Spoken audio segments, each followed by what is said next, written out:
मुल्तान से वापस आई तो हॉस्टल में बहुत बड़े-बड़े काम मुँह खोले खड़े थे। अंकल मुझे यहाँ पे 4 बातें भी सुनवा रहे थे, लेकिन क्योंकि मैं इतना दिन गायब रही थी तो मैं खामोशी के साथ उनकी बातें सुनती रही। अब यहाँ पे अलमारियाँ तो थी, लेकिन उनके लॉक नहीं लगे हुए थे। अंकल अलमारियों को लॉक भी लगा रहे थे और साथ में मुझे डाँट भी रहे थे। मैं बड़ी ढीठ हड्डी हूँ, मुझ पे किसी की भी डाँट का असर नहीं होता। मैं चुप करके अपना व्लॉग बनाती रही और सारे रूम की वीडियो बनाती रही।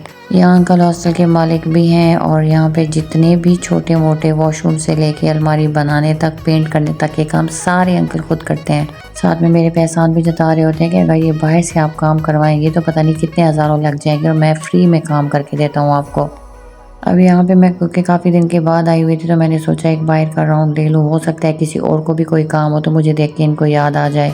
और वाकई ऐसा ही हुआ। साथ में रूम में से लड़की की आवाज़ आई कि हमारे रूम में आके टेबल देखिए, ये हमारी टेबल है। बहुत मज़ा आया थी। खैर मेरी सामने नज़र पड़ गई लॉकर पे, क्योंकि मेरी मिस्टेक थी, मैंने इनको टेबल नहीं दी हुई थी। बल्कि बात गोल मोल करने के लिए मैंने इनको डांटना शुरू कर दिया। अब एक साथ में बैठी लड़की कह रही थी कि अल्लाह तौबा, अब ये हमारा व्लॉग में आएगा। क्यों तुम लोगों ने बुला लिया था? तुम लोगों को नहीं पता कि ये जिस रूम में जाती है व्लॉगिंग शुरू कर देती हैं। हमारी बहुत बेइज्जती होने वाली है, क्योंकि इनकी ये टेबल सिर्फ इनके रूम की हद तक थी। अब पूरा हॉस्टल बैठ के इनकी टेबल देखेगा। वो नहीं, बल्कि यूँ कहूँ कि इनकी गलाजत देखेगा।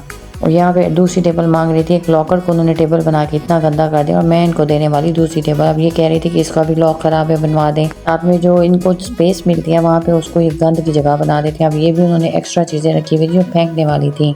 जैसे मैं जाने लगी तो मेरी नज़र इस बच्ची की रज़ाई के ऊपर पड़ी। क्या रज़ाई थी! अब वो कह रही थी कि हाँ यार, रज़ाई की भी वीडियो बनानी है तो बना ले। फिर मुझे लगा कि ये अपनी अम्मी की जहेज़ की कंबल लेके आई है। फिर इसने बताया कि नहीं, ये अम्मी ने मेरे जहेज़ के लिए बनाई है और मैं ज़िद करके ले आई हूँ। बहुत ही डार्क कलर्स थे और सिल्मा सितारा लगा हुआ था, पता नहीं क्या लगा हुआ था, लेकिन बहुत शाइनी थी। ऐसे लग रहा था पुराने ज़माने में जो अम्मियाँ अपनी शादी के ऊपर रज़ाई लेके जाती थी, ये वही वाली लग रही थी। इस बच्ची ने कहा कि हमारे 2 नहीं बल्कि 3 लॉक लगने हैं। अब ये बच्ची तो बात करके चली गई, लेकिन मुझे ये पता था कि अंकल तो जस्ट 2 लॉक लाए हैं, क्योंकि मुझे 2 लॉक का ही पता था। अब मैंने सोचा अब अंकल को कुछ और बोलूँगी तो अंकल फिर गुस्से में आ जाएंगे। मैंने अंकल को बड़े आराम से जाके कहा कि ये बच्ची कह रही है कि हमारे 3 लॉक खराब हैं तो तीनों को आपने लगाने हैं। अंकल हाइपर होने लगे तो मैंने सोचा क्यों ना रूम से निकल जाओ। मैंने इसे कह दिया कि आज से आप लोगों का एक लॉक नहीं लगेगा। जैसे ही साथ वाले रूम से मुझे परफ्यूम की खुशबू आई, मैं गई। मोहतरमा ने तो पता नहीं ब्यूटी पार्लर ही खोला हुआ था, लेकिन रूम बहुत ज़्यादा गंदा किया हुआ था। मुझे ये मना कर रही थी कि प्लीज़ वीडियो ना बनाए, मैं कहीं जा रही हूँ, मैं जल्दी में हूँ, मैं रूम को आके सेट करूँगी फिर वीडियो बनाएगा। लेकिन मैं तो ऐसे छापे मारती हूँ। मैं खुद भी नहा के फ्रेश होकर यहाँ पे आई हुई थी। स्ट्रेटनर पे नज़र पड़ी तो उसने कहा कि मैं आपके बाल स्ट्रेट करूँ। मैंने कहा निकी और पूछ आओ, क्यों नहीं। मोहतरमा यहाँ पे बैठ रही थी मेरे बाल स्ट्रेट करने के लिए। साथ में बहुत सारी चीज़ें रखी हुई थी और मेकअप का भी मुझे आजकल बड़ा क्रेज़ हुआ हुआ है, तो मैंने सोचा देखो इनके पास मेकअप किट रखी हुई थी, मुझे दूर से अच्छी लग रही थी। जब मैंने ये मेकअप पैलेट ओपन की तो इसमें लिपस्टिक के बहुत सारे कलर्स थे और जो बहुत ही अच्छे लग रहे थे। मुझे याद आया कि मैं भी तो फ्रेश होके आई हूँ, बाल भी स्ट्रेट कर रही हूँ, तो क्यों ना ये वाला कलर मैं अपनी चीक्स पे लगा लूँ और ब्लश ऑन की तरह लिपस्टिक को यूज़ करूँ। मैं मोहतरमा ये मुझे पूरी पैलेट ओपन करके दिखा रही थी कि इसमें बहुत सारी चीज़ें, आप ये ले लें और आपके लिए भी बहुत अच्छी होगी। अब यहाँ पे एक लिपस्टिक का कलर मुझे अच्छा लगा तो मैंने सोचा कि इसको ब्लश ऑन की तरह यूज़ करती हूँ, तो मैं इसको अपनी चीक्स पे लगा रही थी, क्योंकि मैं भी नहा के फ्रेश होके आई हुई थी, बाल भी यहाँ से स्ट्रेट करवा रही थी, तो मैंने सोचा क्यों ना अच्छे से तैयार होकर जाऊँ और थोड़ी टिकटॉक बना लूँ। मोहतरमा के पास बहुत अच्छे अच्छे परफ्यूम्स भी थे और बहुत सारी ऐसी चीज़ें थी जो मुझे पहले नज़र में नहीं आई। तो नज़र पड़ी ब्यूटी क्रीम पे। मैंने इस मोहतरमा से पूछा ये क्रीम कौन सी है, तो कहती है मैंने खुद मिक्स करके हाथ और पाँव के लिए बनाई हुई है। जहाँ पे भी गोरे होने की बात आएगी वहाँ पे मेरा नाम ज़रूर आएगा। मैंने उसे कहा कि मुझे भी बना के दे और मेरे हाथों पे लगाएं।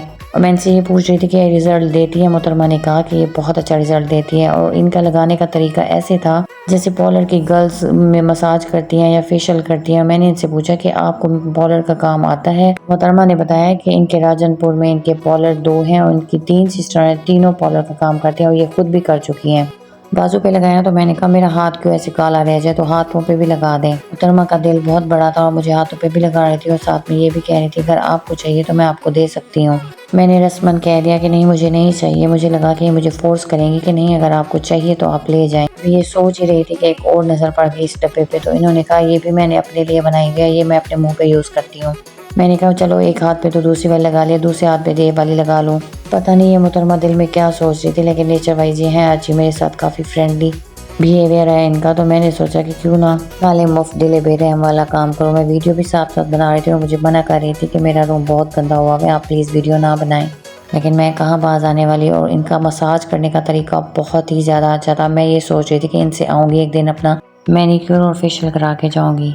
इतने में अंकल आ जाते हैं, हर उस जगह पे जहाँ पे मैं मज़े ले रही होती हूँ अंकल बदमज़ा करने के लिए आ जाते हैं। अब इस फजूल सी बात के लिए मुझे लेके आए थे कि मैंने लॉकर लगा दिया है, लड़कियाँ बड़ी वहशी बन के लॉकर को ओपन करती हैं तो लॉक टूट जाता है। इन बच्चों को बताएं कि बड़े आराम से खोलना है, बड़े आराम से बंद करना है। अंकल भी, मुझे गुस्सा भी बहुत आ रहा था क्योंकि मैं तो वहाँ पे छोटा सा पॉलर बना के बैठी हुई थी। ये बात मुझे ऐसे भी बता सकते थे, ज़बरदस्ती मुझे रूम में लेके ये गंदे लॉकर दिखाने के लिए आए हुए थे। जब मैंने अंकल से ये बात की कि मुझे उधर ही बता देते तो मुझे डांटने लगे, एक तो आती नहीं है ऊपर से बातें सुनवाती हैं। तो मुझे कह रहे थे व्लॉग, आपके व्लॉग को अल्लाह करे आग लगे। साथ में मैंने भी कह दिया मेरे व्लॉग को आग लगने से पहले आपको ज़रूर लगेगी। मैं इतनी मेहनत करती हूँ, सारा दिन ये वीडियो बनाती हूँ, एडिटिंग करती हूँ, साथ में मुझे कह रहे हैं कि मेरे व्लॉग को आग लगे। अब यहाँ पे इस लड़की ने अंकल को ऑफर की थी कि मेरे पास पिज़्ज़ा है, आपने खाना है।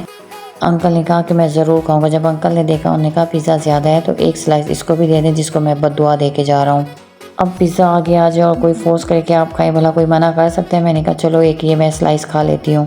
अंकल चोरों की तरह पिज़्ज़ा लेके और हाथ में थोड़ा लेके वापस जा रहे थे, और यहाँ पे आप कह रही थी कि आप बैठ जाए, मैंने भी तैयार होकर बाहर जाना है, मैं आपके बाल स्ट्रेट कर देती हूँ। अब मेरे माइंड में सिर्फ एक ही बात चल रही थी कि मैं अब जब भी कोई फंक्शन हुआ, कहीं आना जाना हो, मैं इस मैडम के पास आ जाया करूँगी। साथ में मुझे ये भी बता रही थी कि मैं हेयर स्टाइल भी काफ़ी अच्छे बना सकती हूँ, अगर आपको कभी मेरी ज़रूरत पड़े तो मैं आपका काम बड़ी खुशी से करूँगी। तो मुझे बहुत ही दिल में खुशी हो रही थी कि जो हेयर स्टाइल मैं पॉलर से बनवाती हूँ मैं इस बच्ची से बनवाया करूँगी, और वो भी बिल्कुल मुफ्त। आज मुझे खुशी हो रही थी कि चलो मेरे हॉस्टल होने का कोई ना कोई फ़ायदा तो हुआ। अब मैं करवा रही हूँ अपने बाल स्ट्रेट, बनाऊंगी टिकटॉक। मिलेंगे नेक्स्ट ब्लॉग में।